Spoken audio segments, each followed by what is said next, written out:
A função social do jornalismo é fornecer as informações necessárias para que o cidadão tenha conhecimento da realidade que o cerca e, assim, possa se autogovernar.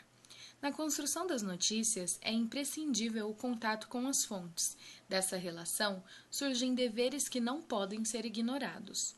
Quais são os limites da liberdade de informação jornalística em face do direito da personalidade?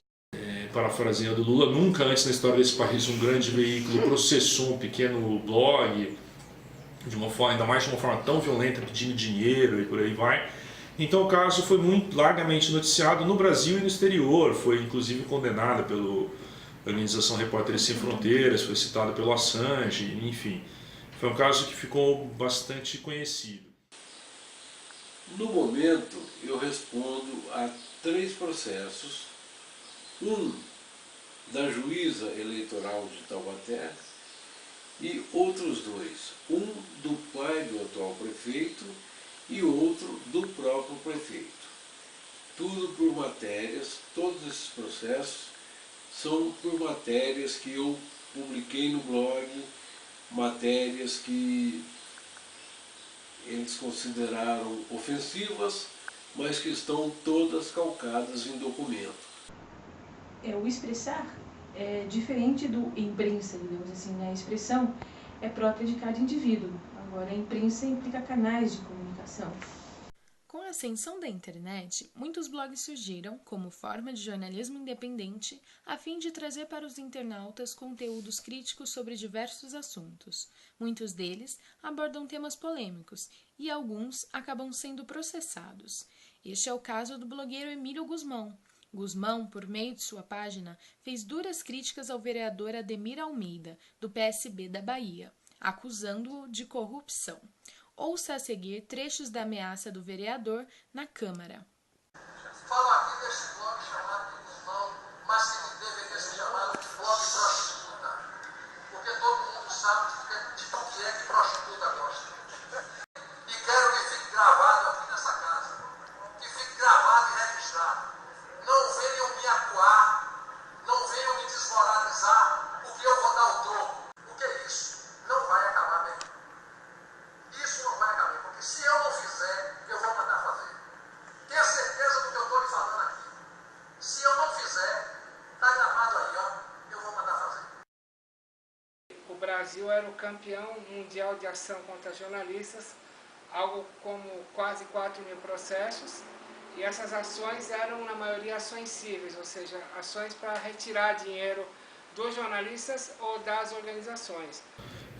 Quando eu criei a Folha de São Paulo, que como o próprio nome diz é um blog de crítica e sátira à Folha de São Paulo, isso era em outubro de 2010, entre o primeiro e o segundo turno.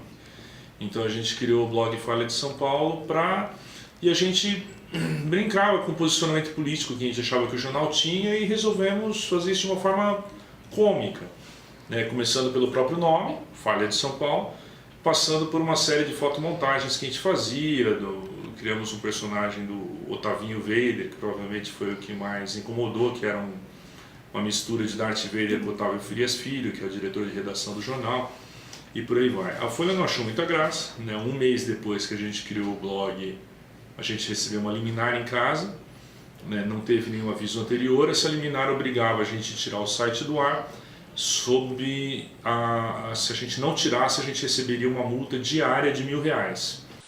O que acontece é que, na verdade, eles tentam me cercear, eles tentam me proibir.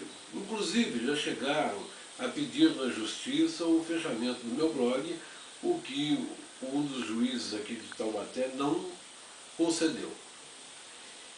Mas a maneira que eles fazem é realmente de tentar me calar. Mas não vão conseguir, não conseguirão mesmo. Eu acho que o problema não são os casos famosos. O problema é outra coisa.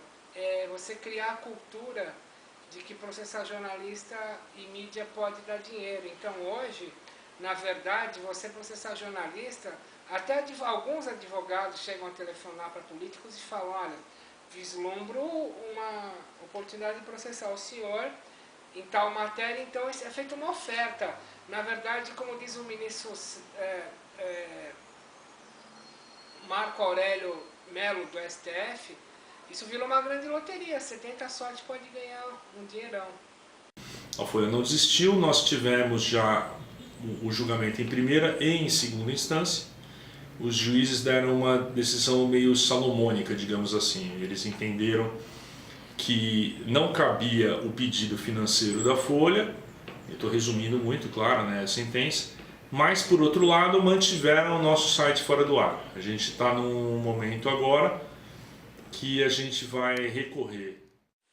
Agora, por que eles estão me processando? Porque o ano passado eu fiz uma série de reportagens a respeito da FDE, Fundação para o Desenvolvimento da Educação, que era presidida pelo pai do atual prefeito de Taubaté. O ex-prefeito de Taubaté, pai do atual prefeito, ele foi afastado da sua função por ordem judicial e, antes de cumprido o prazo de suspensão, o governador do estado, Geraldo Alckmin, o exonerou da função.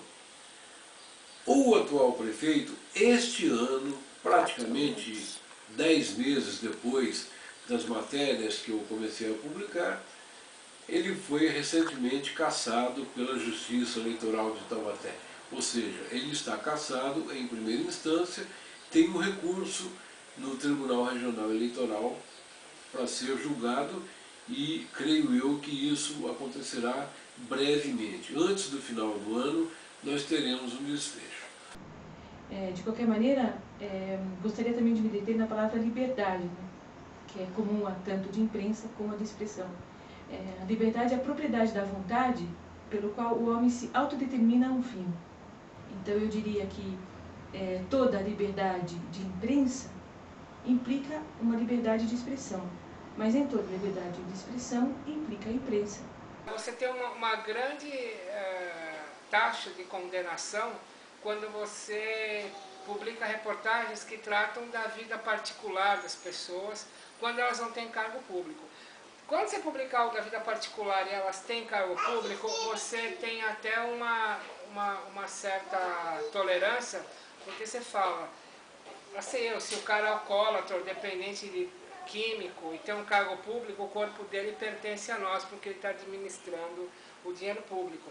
Então, você, primeiro, processa muito quem não ouve o outro lado, mas mesmo quem ouve o outro lado está sendo processado. 2, com as técnicas de investigação que a Polícia Federal desenvolveu nos últimos 10 anos, o jornalista ele não tem capacidade de concorrer com a polícia.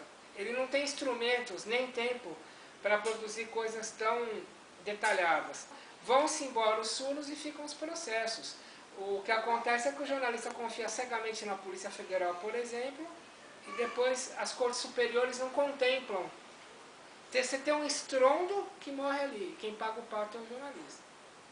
Agora, com relação à ameaça de agressão física, até agora não sofri nenhuma, sequer por telefone. Nem por telefone. Alguns comentaristas no blog, que a gente sabe quem são, tentam nos desqualificar, mas eu publico os comentários deles porque eu não tenho medo.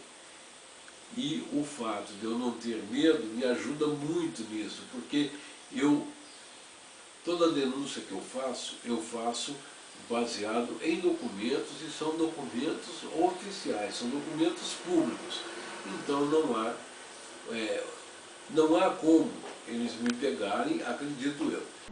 O fato é que a neutralidade da informação, ela não existe. É impossível, é uma utopia. Porque a verdade sempre passa por uns olhos, né? Eu costumo dizer, uns dedos que digitam, né? Uma forma, uma visão, e tanto do dono do veículo de comunicação como do jornalista, como se fala, que é a mão de obra. E no nosso caso, é uma empresa diferenciada, né? Porque o jornalismo implica criatividade na forma de transmitir a verdade. O que acontece é que, quanto mais se acerca, né, à vontade e à inteligência, à verdade das coisas, mais esse jornalismo vai servir à sociedade, em consequência, servir à própria empresa, né, de comunicação, como todo o cidadão que acessa essa informação de alguma maneira. Gostaria de explicitar um pouquinho mais essa realidade da nossa vida, né? Então, partindo do ponto de vista que a neutralidade da informação é impossível, porque realmente é, né? Então, por que fazer jornalismo? Será que o jornalismo no dia a dia ele engana a sociedade? Depende da forma como ele move para ter lucro, só isso? Também não é esse outro extremo, porque se assim fosse as pessoas não se comunicariam. Entre um discurso de proteção da marca e um discurso de liberdade de expressão, que vença o de liberdade de expressão. Sim, há liberdade de imprensa no Brasil, que você tem a censura togada. São magistrados querendo cada vez mais processar jornalistas por demandas de políticos.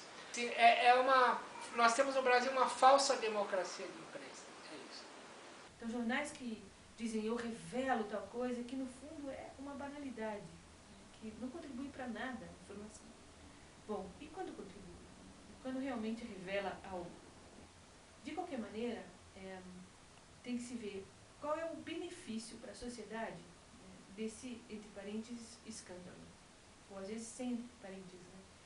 Que benefício eu vou propiciar, né, a mim e ao meu entorno dando essa notícia? Então, necessariamente o benefício tem que ser maior do que o prejuízo. O fim tem que ser bom. Se o fim não é bom, não vale a pena fazer nada disso. A vida real do jornalista é muito menos glamurosa ou muito menos utópica do que parece na faculdade, infelizmente.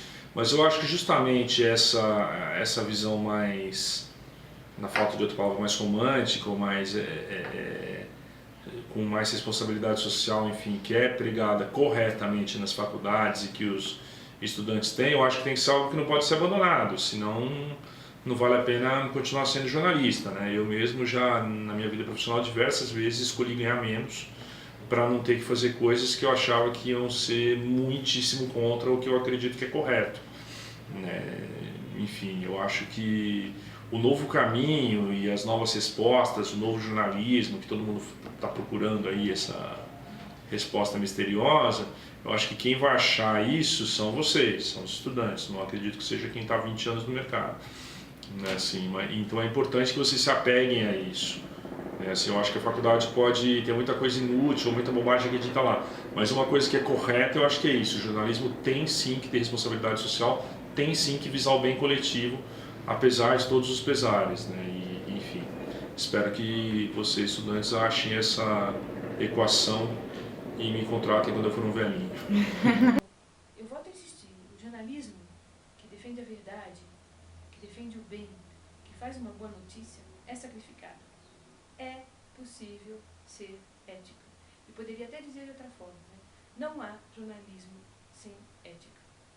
A gente torce para que cada jornalista esteja muito bem informado, na sua própria consciência, de acordo com o que é bom e o que é verdade, né?